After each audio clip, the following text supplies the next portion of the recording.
नमस्कार, आपका स्वागत है। दोस्तों, गरुड़ पुराण के अनुसार जो व्यक्ति जैसे कर्म करता है उसे वैसे ही फल मिल जाते हैं। परंतु व्यक्ति द्वारा किए गए कुछ कार्य ऐसे भी होते हैं जो मरने के बाद भी व्यक्ति का पीछा नहीं छोड़ते। इसी के साथ कुछ कर्म ऐसे भी होते हैं जो हमारा जन्म भी निश्चित करते हैं। गरुड़ पुराण में इसके बारे में विस्तार से बताया गया है। आज के इस वीडियो में हम आपको ऐसे ही कुछ 11 कर्मों के बारे में बताने जा रहे हैं जिनके आधार पर मनुष्य विभिन्न प्रकार के पशुओं की योनि प्राप्त करता है। तो चलिए जान लेते हैं।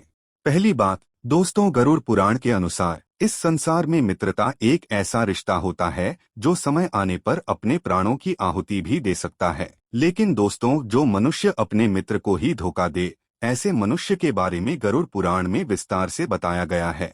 इसमें बताया गया है कि जब कोई व्यक्ति अपने मित्र से छल कपट करता है तो मृत्यु के पश्चात उसका अगला जन्म पहाड़ों पर रहने वाले गिद्ध के रूप में होता है। उसे मरे हुए पशुओं का सड़ा गला मांस खाकर जैसे तैसे अपना जीवन जीना पड़ता है। दूसरी बात, धर्म का अपमान करना। दोस्तों, आपको अपने जीवन में कई ऐसे मनुष्य मिल जाएंगे जो अपने धर्म के साथ साथ दूसरों के धर्मों का भी सम्मान करते हैं। वहीं कुछ लोग ऐसे भी होते हैं जो दूसरों के धर्मों का सम्मान तो नहीं करते लेकिन अपने धर्म को भी ये गलत कहता रहता है। ऐसे लोग पुराणों में लिखी हुई बातों को नजरअंदाज करके अपनी बुद्धि का परिचय देते हैं। इन लोगों के संदर्भ में गरुड़ पुराण कहता है कि मरने के पश्चात इन्हें नर्क तो मिलेगा ही, साथ ही साथ इनका अगला जन्म कुत्ते के रूप में होगा।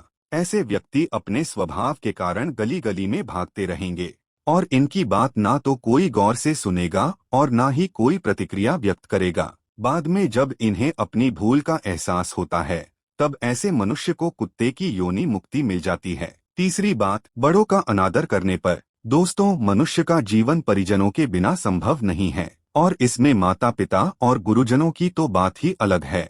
आप तो यह भली भांति जानते ही है कि किसी भी मनुष्य को अपनी मंजिल को पाना है तो उस व्यक्ति को उसकी मंजिल पर पहुंचाने का कार्य केवल गुरु ही कर सकता है। जो व्यक्ति अपने माता पिता और गुरु का सम्मान करता नहीं है या अनादर करता है वह मृत्यु के पश्चात पुनर्जन्म तो लेता है, लेकिन ऐसा व्यक्ति कई बार प्रयास करने के बाद भी गर्भ से बाहर नहीं आ पाता है।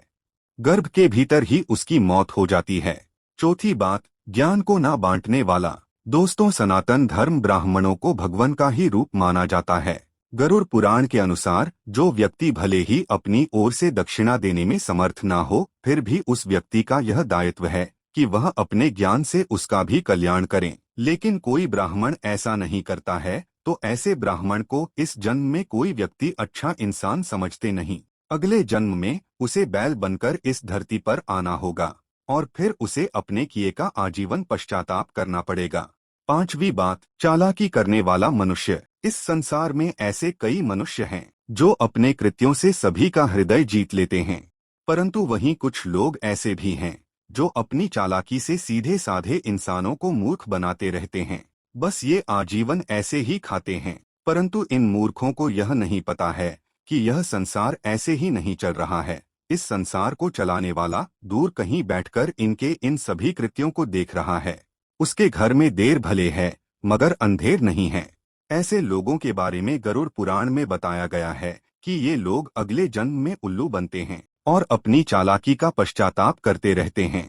छठी बात, दूसरों का अपमान करने वाला। दोस्तों, जिस प्रकार सभी पुत्रों का यह दायित्व है कि वे अपने माता पिता की सेवा करते हुए अपने दाम्पत्य जीवन का निर्वाह करें, ठीक उसी प्रकार से एक आदर्श बहू का भी यही कर्तव्य होता है। परंतु इसके विपरीत जो स्त्री अपने सास ससुर की सेवा नहीं करती और उन्हें अपशब्द कहती हैं और असमय ही कलह करती रहती है, तो उन्हें अगले जन्म में रक्त पीने वाली जू के रूप में इस धरती पर जन्म लेना पड़ता है। सातवीं बात, अनाज के घोटालेबाज। दोस्तों, हमारे सनातन धर्म में अन्न दान को सबसे बड़ा दान कहा गया है। जो अन्न दान करता है वह न केवल इस लोक में बल्कि स्वर्गलोक में भी ख्याति पाता है। इसी वजह से लोग प्रीति भोज और भंडारों का आयोजन करते हैं। परंतु वहीं कुछ लोग ऐसे भी हैं जो अन्न की चोरी या घोटालेबाजी करते हैं। ऐसे लोगों के बारे में गरुड़ पुराण में कहा गया है कि इनका अगला जन्म छछूंदर या चूहे के रूप में होता है और फिर ये अनाज के दाने दाने के लिए तरसते रहते हैं। आठवीं बात, गाली देने वाला। दोस्तों, आप तो यह जानते ही है कि मनुष्य के कंठ में माँ सरस्वती का वास होता है। इसीलिए शास्त्रों में बताया गया है कि मनुष्य को कभी भी ऐसे शब्द नहीं बोलने चाहिए जो दूसरों की भावनाओं को दुख पहुंचाते हों। परंतु फिर भी कई लोग अपशब्दों को कहने से बाज नहीं आते हैं और छोटी छोटी बातों पर अन्य लोगों को गाली देने लगते हैं। कई बार तो इन्हें तुरंत ही जवाब मिल जाता है, परंतु इनकी अक्ल तो तब ठिकाने आती है जब अगले जन्म में ये बकरे के रूप में इस धरती पर आते हैं और ये किसी न किसी कसाई के हत्थे चढ़ जाते हैं। 9वीं बात, वासनायुक्त दृष्टि वाले। दोस्तों, इस संसार में कई मनुष्य ऐसे हैं जो स्त्रियों को बड़े ही सम्मान की दृष्टि से देखते हैं। उनके मन में स्त्रियों के प्रति किसी भी प्रकार का विकार या दुर्भावना नहीं होती है। वहीं इस संसार में कुछ ऐसे लोग भी हैं जो प्रत्येक स्त्री को बुरी नीयत से देखते हैं। उनके मन में हर समय बस काम भाव ही चलता रहता है, परंतु उन मूर्खों को यह पता नहीं है कि भले ही इनकी वासना के बारे में किसी को पता चले या ना चले, भले ही इनके कृत्यों के बारे में कोई जान सके या ना जान सके, परंतु ऊपर वाला इन्हें देख जरूर रहा है और समय आने पर वह इनका न्याय जरूर करेगा। ऐसे लोगों के बारे में बताया गया है कि मरने के पश्चात इन्हें गधे की योनि प्राप्त होगी और तब यह गधे चाहकर भी किसी स्त्री पर वासनायुक्त दृष्टि नहीं डाल पाते हैं।